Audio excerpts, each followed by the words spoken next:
Hey there, welcome to Hoerger Stadium. I'm Ryan Hoerger alongside Brian Pollack. Number 8 North Carolina just beat Duke 76-72, clinching the ACC regular season title for the Tar Heels. It was a back and forth game, Brian. Duke never led, but they never really was that far out of it either. North Carolina over the 20-9 lead early, behind really outstanding play on the offensive boards. North Carolina ended up with 27 offensive rebounds. Duke had 29 total. And Duke, North Carolina was grabbed 64 total rebounds, which is an astounding number. Bryce Johnson and Kenny Meeks had a lot to do with that. Everybody Duke by themselves, 35-29.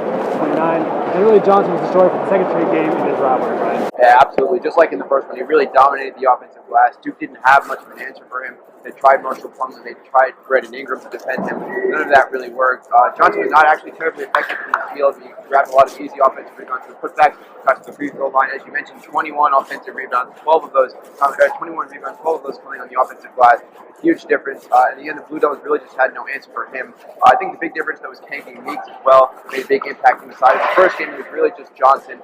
But the Tar Heels got that kind of interior ball movement going. A lot of easy dunks for Johnson, for Meeks, and for Justin Jackson. And there were a couple of possessions where the Tar Heels was playing volleyball on the offensive glass. Head coach Roy Williams described it after the game. And, Brandon Ingram really struggled in the first half. He only played about 10 minutes when he picked up 2 quick fouls.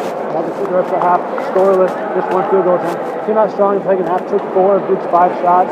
Only one of those went down. He finished with 10 points, 8 rebounds, but it was just 3 of 12 from the field. So without Ingram on the floor, Duke went zone. Everyone had the Tar Heels off for a while. North Carolina missed their first 11 shots in the second half. And they really allowed Duke to kind of close the gap a little bit and stay close. Grayson Allen took 28 shots, he had 29 points. That's a lot of shots for him for that number of points.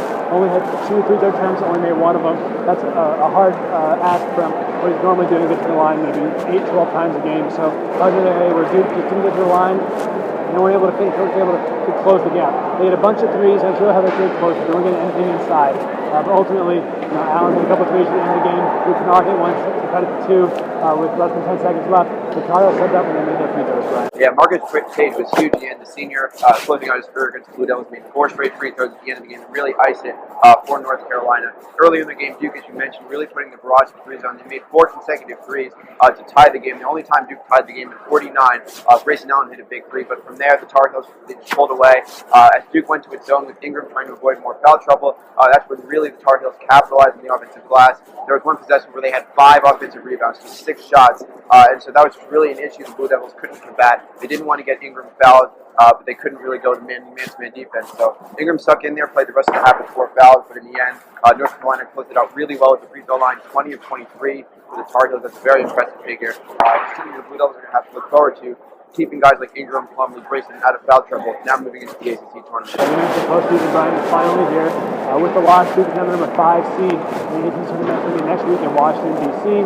They're going to play on Wednesday afternoon, either the winner of Wake Forest and North Carolina State. It's a 12-13 matchup there. So a win tonight would have given the Blue Devils a double bye, but not in the cards for them tonight. 76-72, the Farm Cameron Indoor. North Carolina is your ACC regular season champion. Bryce Johnson continues the storyline on the offensive glass for the Tar Heels. So for Ryan Pollack, I'm Ryan Hoerger. I'll see you guys later.